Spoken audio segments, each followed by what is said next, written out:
ಬೆಣ್ಣೆ ಬಿಸ್ಕಿಟ್ ಅಂತಂದ್ಮೇಲೆ ನನಗೆ ನಮ್ಮ ಅಮ್ಮ ನೆನಪಾಗ್ತಾರ. ನಮ್ಮಮ್ಮನ ರೆಸಿಪಿ ನಾನು ಯಾಕೆ ಮಾಡಬಾರ್ದು ಅಮ್ಮ ಅಂದಮೇಲೆ ಕಣ್ಣೊಳಗೆ ನೀರು. ನಾನು ಇಮೋಷ್ನಲ್ ಆಗಲಿಕ್ಕೆ ಆ್ಯಕ್ಟಿಂಗೇ ಮಾಡಬೇಕಂತೇನಿಲ್ಲ, ಕಣ್ಣೀರು ಬರೋದು ಸಹಜ. Mood change ಮಾಡ್ಕೊಳ್ಳೋನು. ಹಾಯ್ ರೀ, ಎಲ್ಲರಿಗೂ ನಮಸ್ಕಾರ ರೀ. ಎಲ್ಲರೂ ಹೆಂಗಿದ್ದೀರಿ? ನಾನಂತೂ ಆರಾಮಿದ್ದೀನಿ.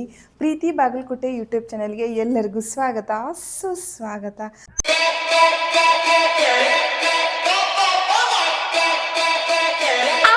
Take it to the sky. I wanna take your body. Oh, you got the rhythm that I like. I wanna take your body higher. I wanna take it to the sky. Okay, ನಾನು ಇವತ್ತು ಒಂದು biscuit ಮಾಡಬೇಕು ಅಂದ್ಕೊಂಡಿನಿ, but ಅದನ್ನು ನಾನು ಮೈದಾದೊಳಗೆ ಮಾಡ್ಲಿಕ್ಕತ್ತೀನಿ. ದಯವಿಟ್ಟು ಕ್ಷಮಿಸ್ರಿ. ಮೈದಾ ನಮ್ಮ ಆರೋಗ್ಯಕ್ಕೆ ಚಲೋ ಅಲ್ಲ, ಬಟ್ ನಾನು ಮೈದಾ ಯಾವಾಗಲೂ ಯೂಸ್ ಮಾಡೋದಿಲ್ಲ. 1 kg ತೊಗೊಂಡು ಬಂದೆ ಅಂತಂದ್ರೆ ಅದನ್ನು ಅಟ್ಲೀಸ್ಟ್ ಒಂದು 5-6 ಮಂತ್ವರೆಗೂ ಫ್ರಿಜ್ ಒಳಗಿಟ್ಟು ಸ್ವಲ್ಪ ಯೂಸ್ ಮಾಡ್ತೀನಿ. ಬಟ್ ಫಸ್ಟ್ ಟೈಮ್ ಬಿಸ್ಕಿಟ್ ಮಾಡಬೇಕಾದ್ರೆ ಎಲ್ಲಿ ಕೆಟ್ಟೋಗ್ಬೋದು ಅಂದರೆ ಗೋಧಿ ಹಿಟ್ಟನ್ನು ಯೂಸ್ ಮಾಡಿ ನಾನು ಬಿಸ್ಕಿಟ್ ಮಾಡಬೇಕು ಅಂದ್ಕೊಂಡೆ. ಬಟ್ ಕೆಲವೊಂದು ಸರಿ ಏನಾಗ್ತದೆ, ಕೆಡುವ ಒಂದು ಸಾಧ್ಯತೆ ಜಾಸ್ತಿ ಇರೋದ್ರಿಂದ ನಾನು ಮೈದಾ ತೊಗೊಂಡು ಇವತ್ತು ಬಿಸ್ಕಿಟ್ ಮಾಡ್ತೀನಿ. ನೆಕ್ಸ್ಟ್ ಟೈಮ್ ಗೋಧಿ ಹಿಟ್ಟಿನ ರೆಸಿಪಿ ನಾನು ಇವಾಗ ತೋರಿಸ್ತೀನಿ. ಓಕೆ, ಇದಕ್ಕೇನೇನು ಬೇಕು ಅನ್ನೋದು ನಾನು ನಿಮಗೆ ಹೇಳ್ತೀನಿ. ಮೈದಾ ತೊಗೊಂಡಿನಿ, ಬೇಕಿಂಗ್ ಸೋಡಾ, ಒಂದು ಸ್ವಲ್ಪ ಫುಡ್ ಕಲರ್ ಹಾಕ್ತೀನಿ, ಸಕ್ಕರೆ ತೊಗೊಂಡಿನಿ, ನಾನು ಪೌಡ್ರ್ ಮಾಡ್ಕೊಂಡಿನಿ. ಬೀಟರ್ ಇಲ್ಲಾಂದ್ರೆ ಇದು ವಿಸ್ಕರ್ನು ನೀವು ಯೂಸ್ ಮಾಡಬಹುದು. ನೆಕ್ಸ್ಟ್ ತುಪ್ಪ. ಆ್ಯಕ್ಚುಲಿ ನನ್ನ ಹತ್ರ ಏನು ಅಂತಂದ್ರೆ ಗ್ಲಾಸಿಂದು ದೊಡ್ಡದು ಬೌಲ್ ಇಲ್ಲ, ಅದು ಚಂದೆಲ್ಲ ಬೀಟ್ ಮಾಡಲಿಕ್ಕೆ ಸಣ್ಣದದ. ಸೊ ಹಾಗೆ ನಾನು ಒಂದಿಷ್ಟು ಸನ್ಫ್ಲವರ್ ಸೀಡ್ಸ್ ತೊಗೊಂಡಿನಿ. ಸೊ ಇದನ್ನೆಲ್ಲ ಯೂಸ್ ಮಾಡಿ ಬೆಣ್ಣೆ ಬಿಸ್ಕಿಟ್. ಆ್ಯಕ್ಚುಲಿ ಏನು ಗೊತ್ತಾ ಫ್ರೆಂಡ್ಸ್, ಬೆಣ್ಣೆ ಬಿಸ್ಕಿಟ್ ಅಂತಂದ್ಮೇಲೆ ನನಗೆ ನಮ್ಮ ಅಮ್ಮ ನೆನಪಾಗ್ತಾರೆ. ನಾವು ಸಣ್ಣವರಿದ್ದಾಗ ನಮ್ಮಮ್ಮ ಏನು ಮಾಡ್ತಿದ್ರು, ಇದೇ ರೆಸಿಪಿನೇ, ಇದರಲ್ಲಿ ಏನೂ ಚೇಂಜಸ್ ಇಲ್ಲ, ಇದನ್ನೇ ಏನು ಮಾಡ್ತಿದ್ಲು, ನಮ್ಮ ಅಮ್ಮನ ರೆಸಿಪಿನೇ ಅಂತ ಹೇಳ್ಬೋದು. ಈಗೆಲ್ಲ ಯೂಟ್ಯೂಬು ಮೊಬೈಲ್ ಎಲ್ಲ ಬಂದಮೇಲೆ ಎಲ್ಲರೂ ಈ ರೆಸಿಪಿ ಮಾಡಿರ್ತಾರೆ. ಬಟ್ ಆವಾಗ ತುಂಬ ವರ್ಷಗಳ ಹಿಂದೆ ನಾನು ಸಣ್ಣಕ್ಕಿದ್ದಾಗ ನಮ್ಮಮ್ಮ ಏನು ಮಾಡಿದರು ಅಂತಂದ್ರೆ ಮಾಡ್ತಿದ್ರು. ಏನು ಅಂತಂದ್ರೆ ಮೈದಾ ಹಿಟ್ಟು, ಸಕ್ಕರೆ, ಕಲರ್ ಹಾಕಿ ಬಿಸ್ಕಿಟ್ ಮಾಡೋದು ಸಿಕ್ಕಾಪಟ್ಟೆ ಈಸಿ. ಸೊ ನಮ್ಮಮ್ಮನ ರೆಸಿಪಿ ನಾನು ಯಾಕೆ ಮಾಡಬಾರ್ದು ಅಂತ ಅನ್ನಿಸ್ತು. ನಮ್ಮಮ್ಮನೂ ನಾನು ನೆನಪು ಮಾಡ್ಕೊಳಕ್ಕಾಗ್ತದೆ. ಅಮ್ಮ ಅಂದಮೇಲೆ ಕಣ್ಣೊಳಗೆ ನೀರು ತಾವೇ ಬರ್ಲಿಕ್ಕೆ ಸ್ಟಾರ್ಟ್ ಆಗ್ತದೆ. ಏನೂ ಮಾಡ್ಲಿಕ್ಕಾಗಂಗಿಲ್ಲ. ನಾನು ವಿಡಿಯೋ ಮಾಡ್ಲಿಕ್ಕತ್ತೀನಿ ಅಂತ ತಿಳ್ಕೊಂಡು ನಾನು ಇಮೋಷ್ನಲ್ ಆಗಲಿಕ್ಕೆ ಆ್ಯಕ್ಟಿಂಗೇ ಮಾಡಬೇಕಂತೇನಿಲ್ಲ. ಎಲ್ಲಿದ್ರೂ ತಾಯಿ ಅನ್ನೋದು ನೆನೆಸ್ಕೊಂಡ್ಮೇಲೆ ಕಣ್ಣೀರು ಬರೋದು ಸಹಜ. Okay, mood change ಮಾಡ್ಕೊಳ್ಳೋನು.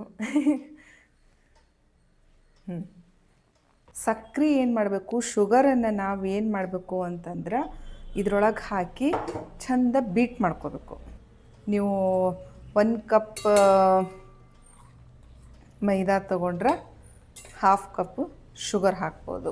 ಅಂದರೆ ಬೀಟ್ ಮಾಡ್ತೀನಿ.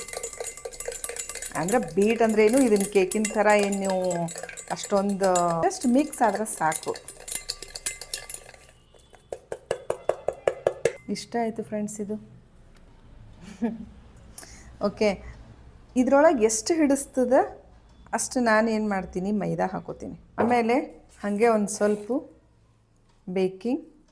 ಆರೋಗ್ಯಕ್ಕೆ ಹಾನಿಕರವಾದದ್ದು ಯೂಸೇ ಮಾಡಬಾರ್ದು, ಬಟ್ ಈಗ ಹಾಕಲೇಬೇಕಲ್ಲ, ಸೊ ಹೀಗಾಗಿ ಸ್ವಲ್ಪ ಪ್ರಮಾಣದೊಳಗೆ ಯೂಸ್ ಮಾಡಬೇಕು ಅಷ್ಟೇ.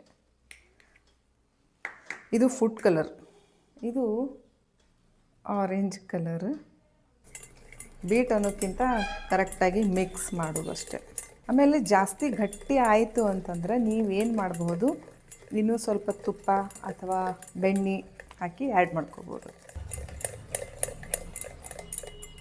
ನೀವು ಇಲ್ಲಿ ನೋಡ್ತಿರ್ಬೋದು, ಇದು ಇನ್ನೂ ಡ್ರೈ ಅದ. ಆಮೇಲೆ ಭಾಳ ಕಮ್ಮಿ ಅನ್ನಿಸ್ಲಿಕ್ಕತ್ತದ. ಸೊ ನಾನೇನು ಮಾಡ್ತೀನಿ, ಎಷ್ಟಿದ್ರು ಒಂದು ಬಟ್ಲ ಹಾಕಿಬಿಡ್ತೀನಿ. ಏನು ಡ್ರೈ ಅದ. ಸೊ ಹಿಂಗಿದ್ದಾಗ ನಾವೇನು ಮಾಡಬೇಕು, ಇದು ಬಿಸ್ಕಿಟ್ ಹದ ಅಂತಂದರೆ ಈಗ ನಾವು ಗೋಧಿ ಹಿಟ್ಟೆಲ್ಲ ಕಲಿಸ್ತೀವಲ್ಲ, ಹಂಗಾಗಬೇಕಿದು. ಹಂಗಾಗಲಿಕ್ಕೆ ನಾವೇನು ಮಾಡಬೇಕು, ಹಾಲು ಗೀಲಲ್ಲ ಮತ್ತು ಓಕೆ, ಸಕ್ಕರೆ ಎಲ್ಲ ಕರೆಕ್ಟ್ ಅದ. ಇನ್ನೂ ಸ್ವಲ್ಪ ಕಲರ್ ಹಾಕ್ತೀನಿ. ಇನ್ನೂ ಒಂದು ಸ್ವಲ್ಪ ತುಪ್ಪ ಹಾಕಿ ಕಲಿಸ್ತೀನಿ.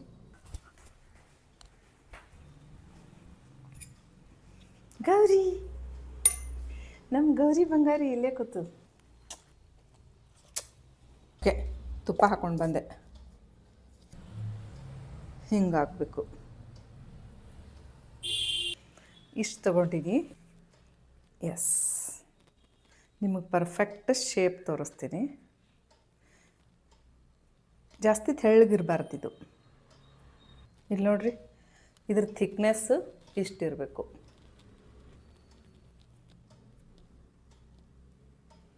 S,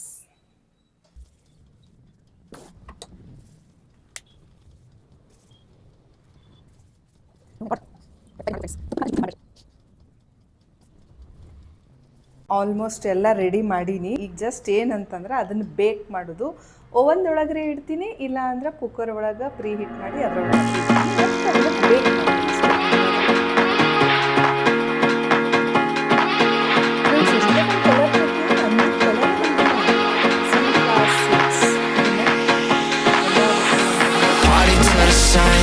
See you vibing with me, I just wanna see what's up. We just started dancing and I think I fell in love. We won't get this moment back, so please lift up my